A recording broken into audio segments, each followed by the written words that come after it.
Kata Nabi, umur umatku antara 60-70. Kita ini dibilang Nabi itu mabaina sittin wa sab'in, 60-70. Dan memang kalau kita pikir efektifnya umur umat Nabi itu 70. Efektifnya itu. Ada yang umur 80 hidup, iya, tapi udah nggak kuat ibadah.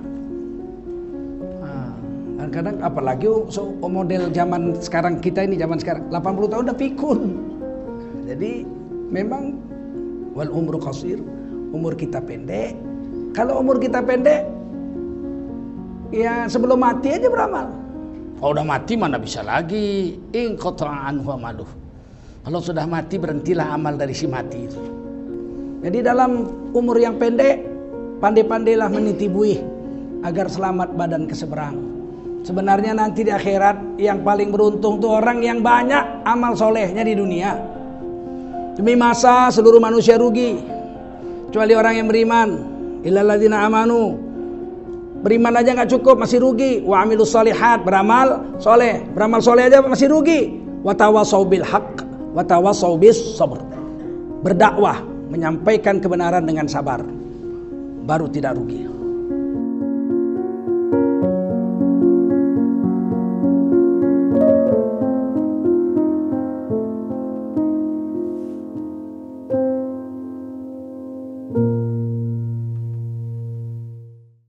Assalamualaikum warahmatullahi wabarakatuh. Hamdan wa syukran lillah, wa salatan wa salaman ala rasulillah, wa ala alihi wa sahbihi wa mawalah.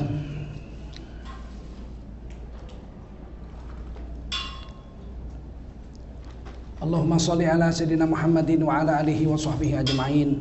Amma ba'du, qala Allah ta'ala fi kitabihil aziz, A'udzu billahi minasy syaithanir rajim. Bismillahirrahmanirrahim. Wal 'ashr. Innal insana lafi khusr illa alladzina amanu wa 'amilus salihati wa tawasaw bil haqqi wa tawasaw bis sabr. Qala Rasulullah sallallahu alaihi wasallam, man kharaja fi talabil ilmi fahuwa fi sabilillahi hatta yarji. Baginda Rasul bersabda, siapa keluar untuk mendapatkan ilmu, orang itu adalah orang yang berjihad fisabilillah sampai dia kembali ke tempatnya. Mudah-mudahan kita semua mendapatkan pahala jihad dari Allah SWT.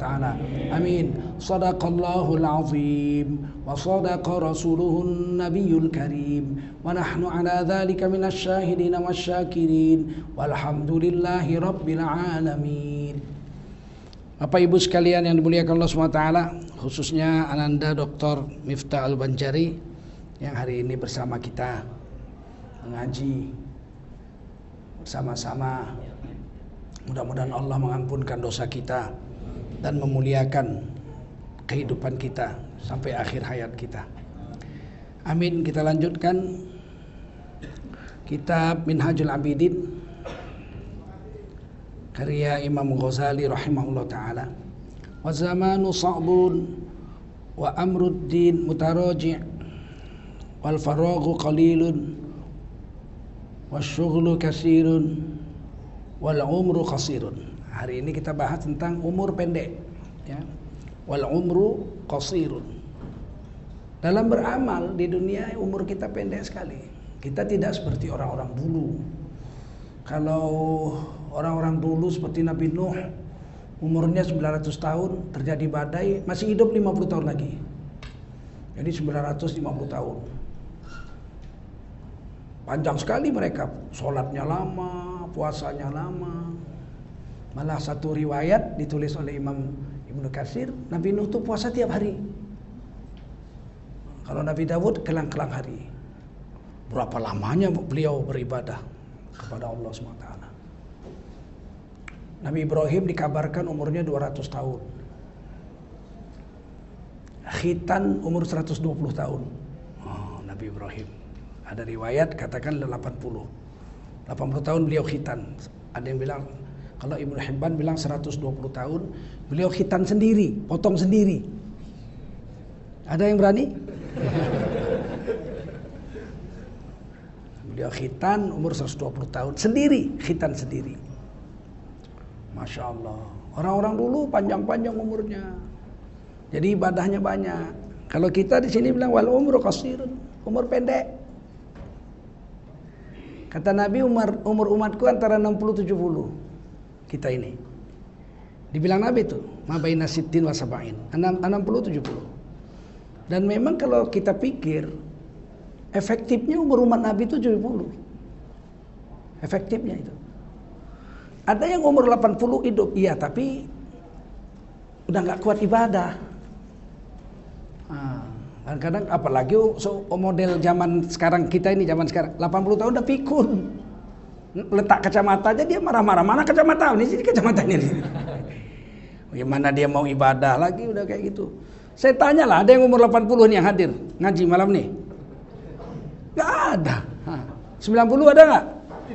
Gak ada. 70? Gak ada. Coba. Bapak satu 70 tahun, bapak enggak? Nah, satu orang. Jadi memang kata Nabi 60-70 aja. Beribadah sudah gak kuat lagi seperti waktu muda. Saya aja terasa itu. Saya 50-an sekarang. Belum 60 saya. Tapi ibadah tuh gak seperti zaman dulu. Oh, zaman dulu tarawih imam saya 23 rakaat. Oh, masih kuat imam saya 23 rakaat, saya imamnya.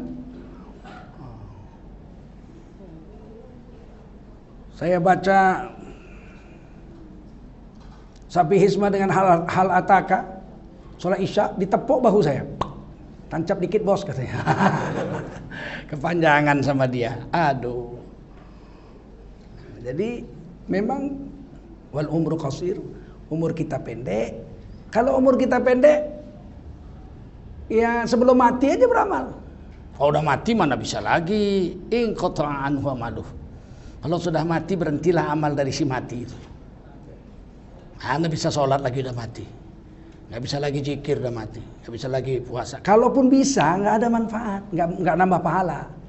Ada sahabat-sahabat Rasulullah itu yang di kuburnya dia baca surat Al-Muluk. Oh, dalam Hayatus Sahabat saya baca gitu. Imam Ibnu Katsir juga nulis dalam Bidayatun Nihayah. Ada sahabat Nabi tidur malam-malam di perjalanan, dia bentang tempat tidur, dia tidur. Tiba-tiba dia dengar ada orang baca Quran. Tabarakalladzi biyadihil mulku wa huwa ala kulli syai'in qadir. Dia duduk. Alladzi khalaqa. Terus baca. Dia kira, siapa ini? Dia dengar. Kalau kita lari lah kita.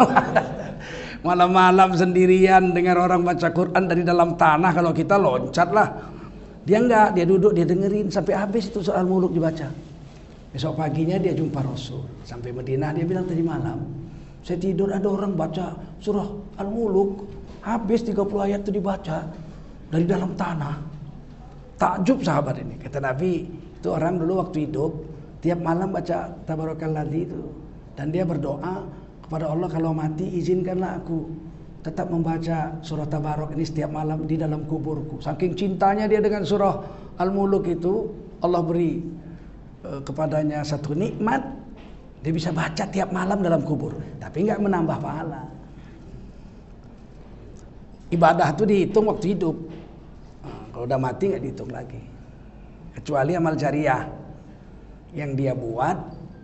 Misalnya bangun masjid, masjidnya masih dipakai orang, ya semua pahala orang yang iktikaf, baca Quran, sholat di masjid itu semua dia mengalirlah sama dia amal jariahnya. Tapi in qata'a anhu amaluhu, yang dari dia, dari si mati itu berhenti. Kecuali sedekah jariah, ilmu yang bermanfaat, waladun soleh yad'ulah, anak yang soleh yang mendoakannya. Anak soleh di situ bukan anak kandung. Anak soleh di situ bisa anak kandung, bisa anak angkat, bisa anak susuan, rotoah, bisa anak tiri, bisa anak murid yang dipelihara dan diajari sama dia.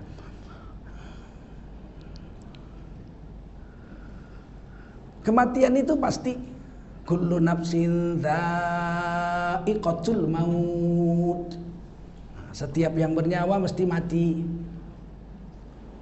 Jangan bilang mati kasar, ini mati bahasa Arab. Maut, mati. Yang bilang kasar-kasar itu orang Belanda dulu. NP orang jangan bilang mati, N itu mati kasar. NP mesti bilang meninggal ya.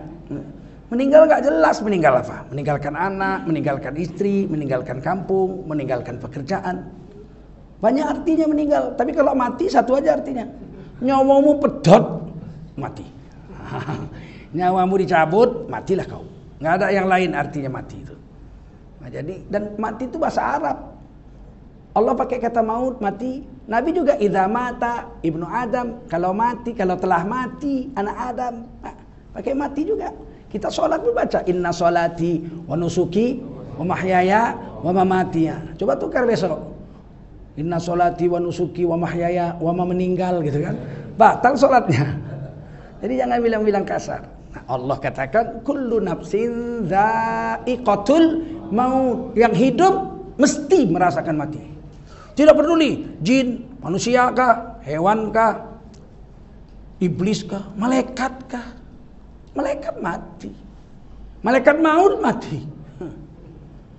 Yang hidup tidak mati-mati Allah Subhanahu wa taala. La yamutu. Allah enggak mati. Yuhyi wa yumin. Hidup dan menghidupkan dan mematikan Allah itu. Enggak mati Allah. Wal hayyul qayyum. Maha berdiri sendiri lagi maha hidup. Allah itu tidak mengenal mati. Selain Allah mati semua. Malaikat maut pun mati, disuruh Allah, malaikat maut. Nah, ini kan ketika ditiup sangkakala oleh malaikat Israfil, matilah yang ada di langit dan di bumi. Kecuali yang Allah izinkan tetap hidup. Ada yang tetap hidup. Siapa? Malaikat Israfil. Nggak mati orang dia niup kok. Masuk dia niup dia mati. Malaikat Jibril nggak mati. Malaikat Mikail nggak mati. Malaikat maut, sebagian ulama menyebut namanya Israel, nggak mati. Siapa lagi nggak mati? Malaikat pemikul arash. Itu 8 malaikat nggak mati. Kemudian Allah matikan semua, mati.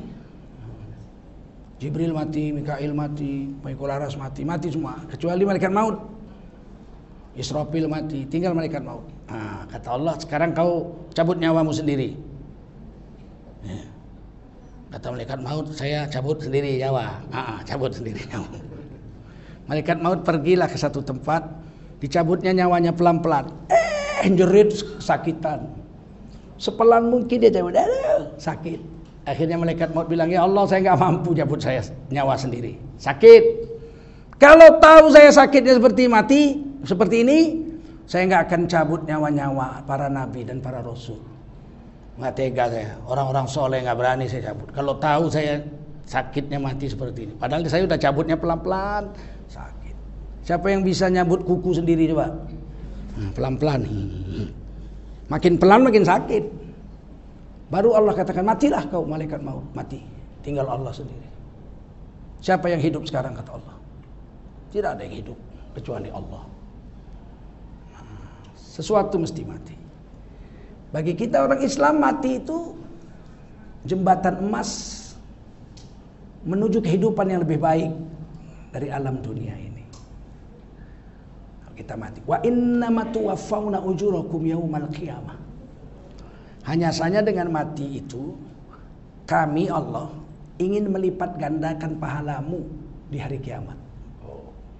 Jadi bagi kita orang beriman, mati itu menyebabkan pahala kita berlipat ganda.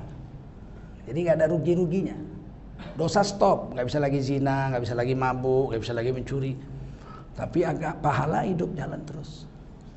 Kita ngajari anak kita ngaji, Fatihah, ngajarin sholat. Anak kita sholat, dia kawin, istrinya diajari, dapat 2 pahala lagi. Dia punya anak 3, anak-anaknya diajari ngaji, udah 5.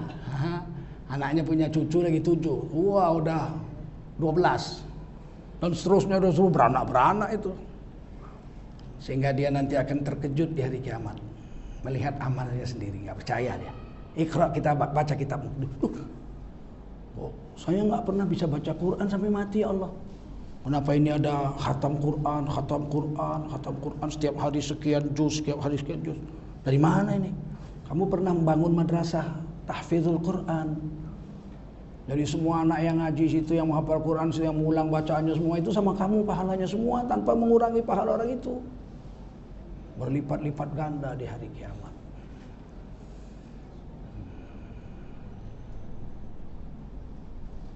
Wa innama tuwaffawna ujurakum yaumal qiyamah.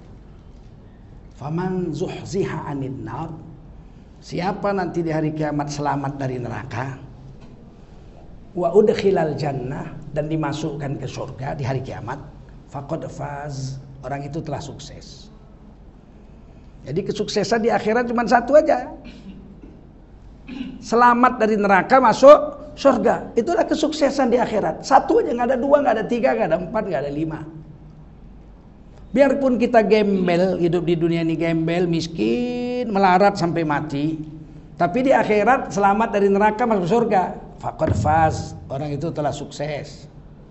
Saya dulu sepupu-sepupu saya kaya-kaya, tapi saya pilih yang di bawah adik saya yang miskin, anak yatim lagi, miskin. Dia SD kelas 3, bapaknya udah wafat. Saya ambil yang miskin. Kenapa? Ngasih makannya nggak susah. Dia udah terlatih. Mau saya ambil yang kaya, beli lipstiknya aja nggak ada duit saya. Saya pakai negeri, gaji 57.000. Mana? Saya seumur hidup beli bedak untuk istri saya waktu kawin itulah, saya kasih bedak, saya kasih lipstik, saya kasih tempat tidur segala macem. Bedaknya bedak kamai, harga 5.000 sampai berjamur, dibuang. Saya yang buang. Ini bedak kok nggak habis-habis, nggak pernah dipakai sampai berjamur. Istri saya nggak pernah pakai bedak selama kawin sama saya. Cakep aja tuh.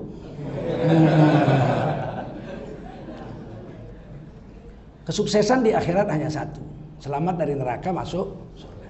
Kesuksesan di dunia hanya satu, nggak dua, nggak tiga, nggak empat, nggak lima, satu aja. Wa may yuti'illaha wa rasulahu faqad faza fawzan 'azima. Siapa di dunia yang bisa taat sama Allah sama Rasul seumur hidupnya, dia telah sukses. Telah sukses dengan kesuksesan yang agung. Biar dia gembel asal taat sama Allah, sukses. Biar dia kaya raya kayak Abdurrahman bin Auf, tapi taat sama Allah sama Rasul, sukses. Abdurrahman bin Auf itu pernah datang kabilah dagangnya, orang Madinah keluar semua bawa senjata. Dikirain ada musuh nyerbu. Saking ramai, 700 kabilah dagang pulang. Ibunda Aisyah radhiyallahu anha, saudara sepupu, saudara satu susuan dengan Sayyidina Abdurrahman bin Auf, satu susuan. Dia nggak batal wudu itu. Beliau boleh masuk ke rumah Ibunda Aisyah itu nggak pakai tabir. Abdurrahman bin Auf itu. Ada yang lain pakai tabir. Kalau Sayyidina Abdurrahman bin Auf bisa masuk langsung. Kata Ibunda Aisyah, ada apa kok ribut? Orang semua pada keluar rumah bawa senjata. Ternyata kami kira ada musuh nyerbu Madinah. Ternyata kabilah dagangnya Abdurrahman bin Auf radhiyallahu anhu pulang. Bawa 700 kabilah dagang, untungnya luar biasa banyaknya. Ibunda Aisyah mengatakan, aku mendengar Rasulullah bersabda, Abdurrahman bin Auf masuk surga tapi merangkak. Terlambat 500 tahun dari sahabat-sahabat yang lain. Padahal beliau itu 10 orang mubasyirah bil jannah, 10 orang yang dikabarkan masuk surga selagi masih hidup. Itu Abdurrahman bin Auf radhiyallahu anhu itu masuk salah satu di situ. Sayyidina Abu Bakar, Sayyidina Umar, Sayyidina Utsman, Sayyidina Ali, Sayyidina Tolha, Sayyidina Jubair, Abdurrahman bin Auf itu dia masuk satu di situ. Oh, langsung dia begitu mendengar, Abdurrahman, kata kawan-kawannya, sahabat-sahabat yang lain, kamu memang kaya, kamu tambah lama tambah kaya. Udah banyak pun disedekahkan, kaya juga. Tapi Ibunda Aisyah baru ngomong, kamu nanti di akhirat masuk surga terlambat 500 tahun dari sahabat-sahabat yang lain. Langsung datang ke rumah Ibunda Aisyah. Assalamualaikum. Dia ketuk pintu. Saya Abdurrahman bin Auf. Langsung masuk. Dia bisa masuk gak pakai tabir dia. Dia tanya, Ibunda Aisyah, benarkah Rasulullah mengatakan saya masuk surga? Benar. Terlambat 500 tahun? Benar. Gara-gara apa? Gara-gara kayamu itu. Keluar lagi dia. Saudara-saudara 700 kabilah dagang, ambil semua. Satu pun gak ada yang tinggal. Saya gak mau ambil. Ambil semua. Disedekahkan semua. Beberapa bulan kemudian dagang lagi, kaya lagi. Dia bilang memang nasib saya. Tuh orang nggak mau jadi orang kaya, tetap kaya. Kalau kita kepingin kaya nggak kaya-kaya. Sampai jadi tim sukses, miskin juga.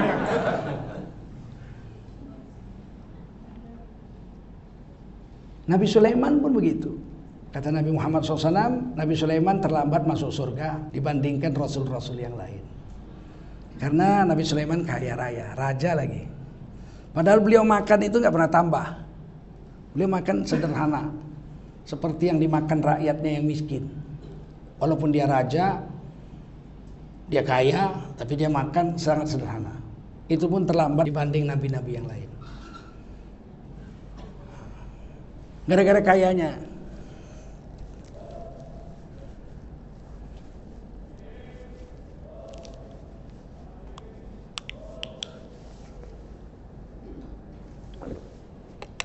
Orang kaya kan bisa umroh, Pak. Betul? Umroh pahalanya kan besar sekali. Benar. Tapi pahala orang umroh besarnya nggak bisa dihitung saking banyaknya. Kalah dengan 2 tetes air mata orang miskin yang menangis karena lapar. Kalah. Orang miskin malam dia nangis, ya Allah, ini hari kedua saya nggak makan, ya Allah. Sebetulnya aku bisa juga ngerampok tuh nenek-nenek sebelah rumah kaya. Panjat temboknya saya rampok malam ini bisa. Tapi saya tidak lakukan itu karena saya takut kepadamu, ya Allah. Mengalir air matanya. Lebih besar pahala orang nangis karena lapar, miskin, dibanding orang kaya yang pergi umroh. Padahal orang kaya pergi umroh itu tidak terhitung pahalanya. Nggak ada yang tahu berapa pahala umroh. Siapa yang tahu pahala umroh? Nggak ada yang tahu pahala umroh. Yang jelas umroh itu dari ujung rambut sampai ujung kaki seluruh dosanya diampuni. Pahalanya siapa yang tahu? Nggak ada yang tahu. Pahala haji, berapa pahala haji? Siapa yang tahu pahala haji? Nggak ada yang tahu. Seluruh dosanya diampuni, betul. Pahalanya berapa besar? Siapa yang tahu? Pahala sholat subuh 2 rakaat, siapa yang tahu? Nggak ada yang tahu. Seluruh dosanya diampuni, betul. Orang yang sholat subuh seluruh dosanya diampuni. Inna sholata ila sholati kafarah lima bainahuma. Sholat yang satu dengan sholat berikutnya mencuci bersih sholat dosa antara 2 sholat itu. Tapi berapa besar pahala sholat subuh? Nggak ada yang tahu. Makanya orang-orang miskin ini duluan masuk surga dari orang-orang kaya, itu jelas tuh hadis. Hadis Tirmidzi, Nabi doa, Allahumma ja'alni miskinan. Ya Allah, jadikan aku orang miskin. Ini doa Rasulullah nih. Wa tawaffani miskinan, dan matikan aku dalam keadaan miskin. Wahjurni fi jumratul masakin, dan kumpulkan aku bersama orang-orang miskin. Ada yang berani doa kayak gitu? Itu doanya Rasul. Memang Rasul ngajarkan juga, Allahumma inna nas'alukal huda wat tuqa wal afafa wal ghina, minta kaya, dan wal ghina, minta kaya. Tapi Nabi untuk pribadi beliau minta miskin. Dan memang terbukti seumur hidup Nabi nggak kaya. Siapa bilang Nabi kaya? Pernah 2 bulan berturut-turut dapur istri Rasulullah nggak berasap. Cuma makan korma doang aja. 2 bulan nggak berasap kan berarti nggak masak roti. Makan korma aja 2 bulan. Saya rasa nggak ada istri kita yang sanggup makan pisang aja 2 bulan. Saya biar istri saya soleha belum kutes. Tapi dia memang belum pernah komplain soal makanan ya. Tapi kan memang nggak pernah ku kasih makan pisang 2 bulan berturut-turut. Istri Nabi makan kurma 2 bulan berturut-turut, nggak berasap dapur Rasulullah SAW, membuktikan Nabi nggak kaya. Dan ketika Nabi wafat di rumah ibunda Aisyah hari Senin, dikubur hari Rebu, 2 malam Rasulullah itu tinggal dalam rumah mayat baginda Rasul yang agung, di dalam rumah ibunda Aisyah. Itu malam Senin, malam Selasa, malam Rebu, 2 malam itu gelap, nggak ada lampu. Sahabat nanya, wahai ibu, kenapa ibu nggak pasang lampu? Nggak ada minyak tanah untuk pasang lampu. Tidak ada minyak untuk pasang lampu. Sebegitu parahnya kehidupan Rasulullah SAW soal ekonomi. Padahal Rasulullah kalau mau kaya, kayalah. 1/5 harta rampasan perang untuk Nabi. 1/5 harta rampasan perang untuk Rasul. Kalau dia simpen, kaya Nabi. Mana Nabi menyimpan itu? Semua habis untuk umat. Abu Bakar Siddiq menjalani hal yang sama. Beliau wafat, cuman meninggalkan harta warisan 1/2 dirham dengan seekor kambing kurus. Itu pun 1/2 dirhamnya untuk khalifah pengganti, bukan untuk anak-anaknya.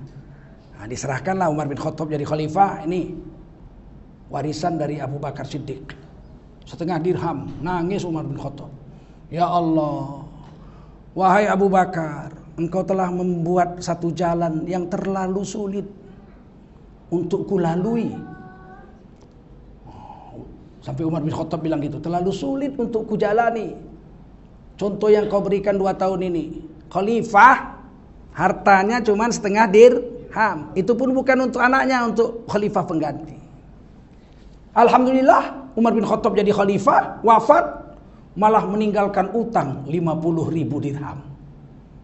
Bukan utang untuk anaknya, utang untuk orang miskin. Ya utang untuk membantu rakyatnya. Wafat meninggalkan utang 50.000 dirham. Waktu wafat mau dikubur, anaknya Abdullah bin Umar radhiyallahu anhu mengatakan, bapakku meninggalkan utang 50.000 dirham. Siapa yang mau membeli rumah beliau? Saya jual rumahnya untuk bayar utangnya. Jadi dikubur udah lunas. Satu orang sahabat datang bawa duit, nih 50.000 dirham rumahnya saya beli. Langsung dibayarkan utangnya. Maka rumah itu disebut Baitul Qirat, rumah pembayar utang. Itu khalifah loh. Khalifah itu lebih besar dari presiden. Presiden kan cuma kepala negara, betul nggak? Khalifah Umar, Romawi, Parsi diambil udah sama dia. Kerajaan Romawi yang hebat, superpower zaman itu, diambil sama Umar bin Khattab. Pusat kerajaannya di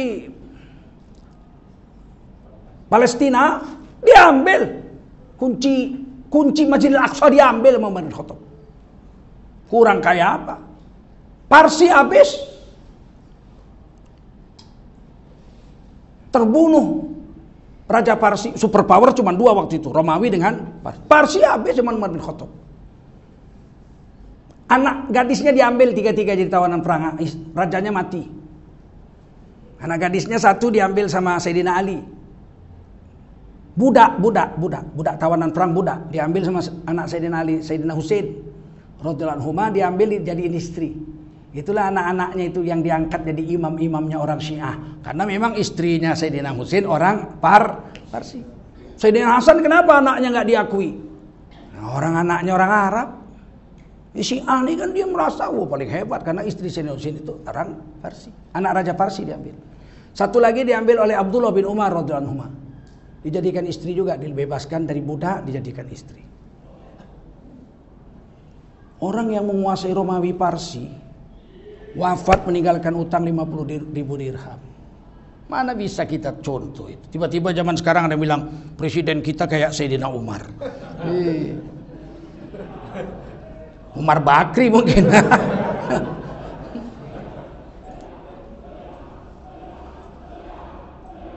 Nah, ini dikatakan juga walikulli ummatin ajal, tiap umat akan mendapat ajalnya masing-masing. Kalau datang ajal itu, sedetik nggak bisa dipercepat, sedetik nggak bisa diperlambat. Tidak saja kita satu orang, umat juga, kaum juga. Kaum ini juga digilir-gilir oleh Allah berkuasa di dunia. Inggris pernah berkuasa, padahal kerajaan kecil aja di Eropa, tapi yang dikuasainya seluruh dunia. Dari Argentina, Falkland, Argentina itu jajahan Inggris. Sampai Selandia Baru, jauhnya lah itu.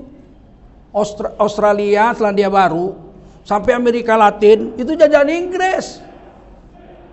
India, Kanada, Amerika, itu jajahan Inggris, jangan main-main. Malaysia, Singapura, Kalimantan Utara, itu jajahan Inggris. Inggris pernah menguasai seluruh dunia, tapi kemudian hilang. Sekarang tinggal kekuasaannya tinggal yang di Eropa tuh kecil sama Falkland. Falkland aja, Falkland kecil, pulau kecil di Argentina. Argentinanya merdeka udah, Falklandnya belum. Waktu Falklandnya mau diambil Argentina perang. Ingat dulu perang kan, perang Falkland. Kalah Argentina sama Inggris. Inggris masih kuat, tapi tidak sebesar dulu. Dulu seluruh dunia dipegangnya.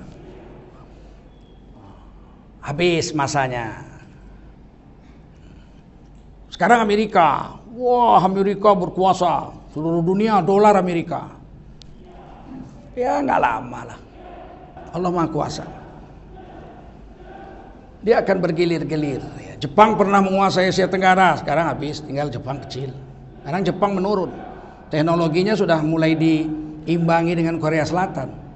Mulai turun. Begitulah digilir-gilirkan setiap kaum. Yang belum pernah berkuasa itu tinggal dua ya, Cina main sama Melayu. Tinggal dua aja. Cina kan seumur hidup dijajah aja Cina. Dijajah Korea pernah, jajah Manchu. Dijajah Mongol pernah, ya kan? Cina itu dijajah Jepang pernah. Cina itu seumur hidup dijajah aja. Baru sekarang Cina agak pertentangan sedikit. Kita pun Melayu ini begitu. Belum pernah menguasai dunia kita. Fa idza jaa ajaluhum la yastakhiruna sa'ah wa la yastaqdimun. Wa fil amali taqsir. Kesempatan untuk beramal pun kecil sedikit. Sekarang kita jujur aja. Mana lebih banyak waktu kita habis untuk beramal soleh atau untuk yang bukan beramal soleh? Sholat berapa menit? Paling 8 menit, 10 menit lah taruh. Perjalanan dari rumah ke kantor 2 jam. Saya pertama pindah sini tahun 98. Kan masih sepi lah Jakarta 98. Saya tinggal di Pondok Indah. Berangkat kerja 2 jam, pulangnya 3 jam. Di jalan 5 jam. Saya sampai nangis. Itu pertama kali saya pindah dari Medan ke Jakarta. Jakarta dibanding Medan waktu itu jauh. Medan itu saya kemana-mana naik Vespa aja. Ke kantor, ke USU saya ngajar ke kampus 5 menit dari rumah saya. Deng sampai kantor ngajar. Saya mau pergi ke LP3I, saya ikut di situ kan. Deng 7 menit sampai. Naik Vespa aja. Mau ngajar dari masjid ke masjid habis maghrib 10 menit. 15 menit paling jauh lah, 20 menit. Keliling kota Medan naik Vespa aja saya Excel. Begitu pindah Jakarta pergi kerja 2 jam, pulangnya 3 jam. La ilaha illallah. Ngapain aja sih ini? Mau baca Quran di mobil nggak bisa, mabuk. Ngerim mabuk. Ternyata untuk beramal sedikit sekali waktu. Taksir sedikit sekali.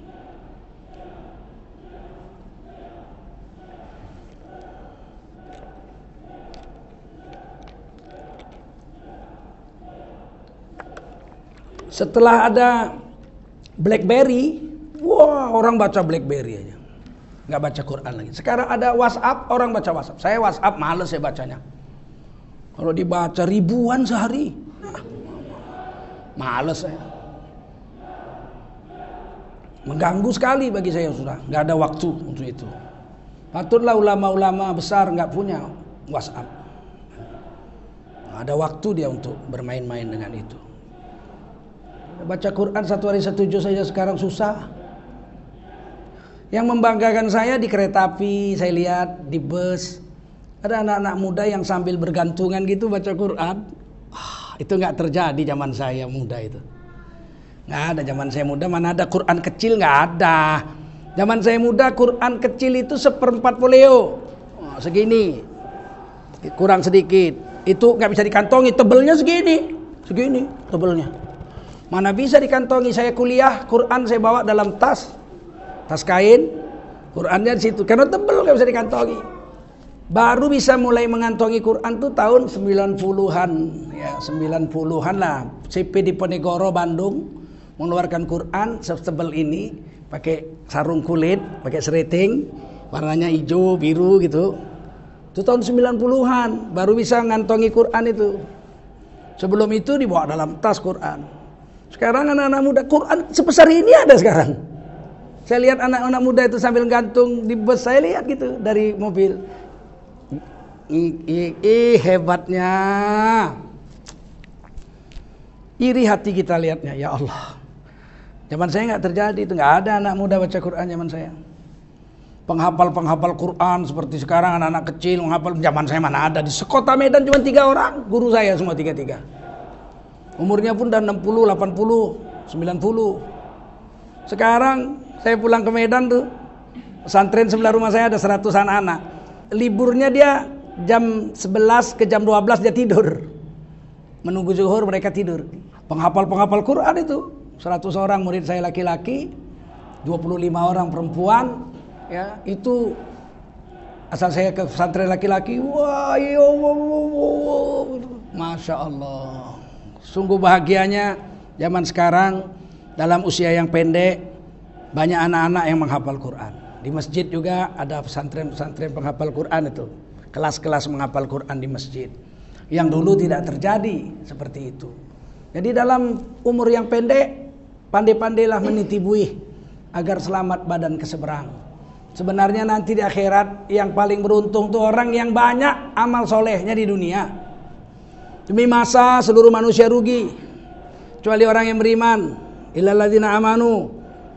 Beriman aja nggak cukup, masih rugi. Wa amilus solihat, beramal soleh aja masih rugi. Wa tawasau bil haqq, wa tawasau bis sabr. Berdakwah, menyampaikan kebenaran dengan sabar, baru tidak rugi. Wan naqidu basir. Wan naqidu, naqid raqib maksudnya, orang yang mencatat amal. Jadi wan naqidu basirun. Sementara pencatat amal enggak pernah tidur. Kiraman katibin itu, raqib atid itu enggak pernah tidur. Dilihatin aja apa semua perbuatan kita, dicatat semua perbuatan kita, direkam, berwarna. Basirun, mereka melihat. Hanya bedanya dengan Allah, malaikat raqib atid atau kiraman katibin itu melihat yang zahir aja dia. Kita mencuri, kita berzina, kita mabuk, kita berbohong, kita menipu, kita korupsi, kita makan riba, yang zahir-zahir, yang kelihatan mata dia lihat tuh, basirun. Dia nggak bisa lihat dalam hati. Yang di dalam hati dia nggak bisa lihat. Ikhlas atau tidak, itu bukan ukuran malaikat. Malaikat catat aja. Dia sholat, dia zikir, dia baca Quran, ikhlas atau enggak? Tuh, itu bukan urusan raqib atid. Itu urusan Allah Subhanahu wa taala. Mereka hanya mencatat basirun, yang bisa dilihat dengan mata saja, yang bisa didengar dengan telinga saja. Dia bergunjing, dia bisa dengar, malaikat bisa tulis, bergunjing. Tapi kalau dia hatinya yang bicara, dia angkat tangan doa, air matanya bercucuran, raqib atid nggak bisa tulis. Malaikat-malaikat di langit akan geger. Ya Allah, ini apaan ini? Hambamu ini udah setengah jam dia duduk di tikar sembahyang, nangis saja, air matanya bercucuran, mulutnya diam. Kalau mulutnya ngomong kami bisa mengaminkan. Dia diam aja nih, ngapain nih? Nggak, cuman Allah aja yang tahu. Di akhirat baru Allah buka. Dia nangis itu zikir minta kawin karena nggak kawin-kawin udah umur 50. Malaikat nggak tahu itu yang di dalam hati. Tapi ini wan naqidu basirun, penulis amal itu raqib atid bisa melihat yang zahir. Ketika berperkara orang diputus Nabi, kata Nabi, saya hanya memutuskan perkara yang zahir. Perkara yang batin saya serahkan sama Allah. Ada pengadilan lagi nanti di akhirat. Alaihissallahu bi ahkamil hakim. Allah yang mengadili. Relung hatimu kelihatan nanti di akhirat. Sekarang nggak bisa, malaikat pun nggak lihat. Tapi jangan coba-coba anggap remeh ya. Walah, malaikat aja nggak lihat kok apa? Hatinya jahat ini. Nanti di akhirat malu dibuka Allah. Memang Islam hanya mengadili zahir. Yang lahir aja, yang batin nggak tahu. Satu hari baju perang Sayyidina Ali hilang. Iya, itu harta paling berharga bagi Sayyidina Ali. Beliau miskin. Itulah mahar kawinnya Sayyidina Ali untuk Sayyidah Fatimah, anak baginda Rasul. Baju perang, baju besi. Nggak ada barang berharga di rumah Sayyidina Ali kecuali baju besi. Suatu hari baju besinya hilang. Beliau khalifah waktu itu. Bukan main-main. Khalifah waktu itu beliau. Tiba-tiba dilihatnya baju besinya dijemur di rumah tetangga Yahudi. Kata Sayyidina Ali, itu baju perang saya itu. Dia datangi Yahudi tadi. Padahal itu Yahudi kafir itu. Sayyidina Ali presidennya waktu itu, khalifah. Lebih besarlah khalifah dari presiden. Presiden satu negara, khalifah kan Romawi Parsi pun dikuasainya kok waktu itu. Apa kata Sayyidina Ali? Itu baju perang saya. Mana ada, ini baju perang saya yang saya jemur. Kata Sayyidina Ali, itu baju perang saya. Enggak, ini baju perang saya kok kamu bilang kamu punya. Coba kalau kita yang presiden misalnya. Baju perang saya. Bukan. Langsung digebukin itu sama pengawal kita ya. Dia bilang ya udah saya ngadu ke hakim. Hakimnya masih muda pula. Panggil Yahudi, panggil Sayyidina Ali. Hadir. Apa pengaduanmu, wahai Khalifah Ali? Saya mengadu karena baju perang saya dicuri sama Yahudi ini. Maka hakim nanya, Yahudi, kamu curi baju Sayyidina Ali? Enggak, ini baju saya.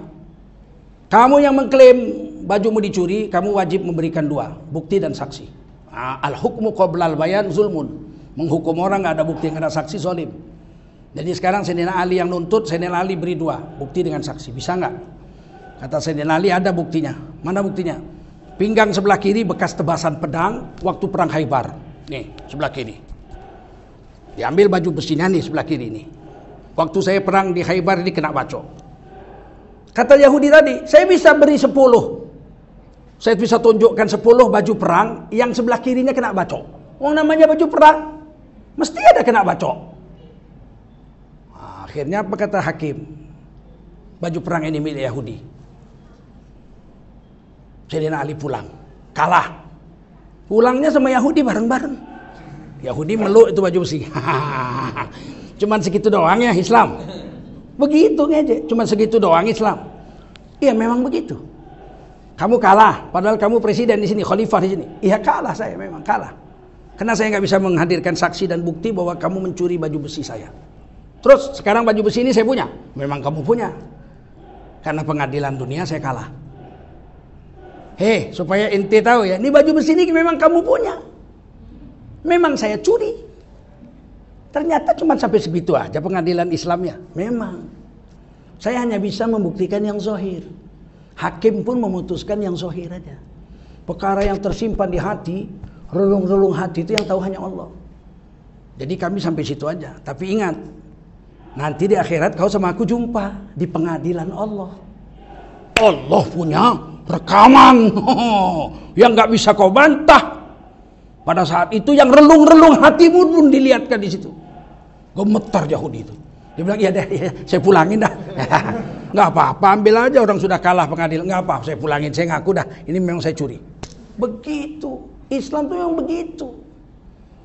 Meskipun dikatakan oleh Imam Ghazali, wan naqidu basirun, juru tulis amal itu, raqib atid itu, melihat, percayalah yang dilihatnya yang zahir. Yang batin memang nggak dihukum oleh Allah SWT. Niat mencuri nggak dihukum. Sudah mencuri baru dicatat. Ini mangga tetangga dicuri nih. Waktu niat mau mencuri belum dicatat. Mangga tetangga malam-malam dipanjat udah dicuri. Malaikat masih lihat.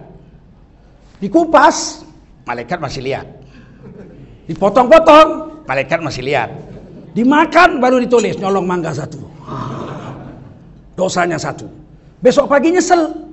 Karena tetangganya lihat mangganya, ya Allah, mangga dari pentil sudah kupasangi plastik. Ku tunggu-tunggu, udah mulai harum mau ku ambil, siapa lah yang tega mencurinya malam tadi, nangis-nangis dia kan. Tetangganya langsung datang, iya bu, jadi itu mangga ibu sayang, udah ku tunggu-tunggu, aku hamil muda lagi, aduh kepikir aku gitu. Terus yang nyuri bilang, maaf saya bu, saya yang mencuri tadi malam. Teganya kamu, tapi saya kepingin, saya hamil muda juga.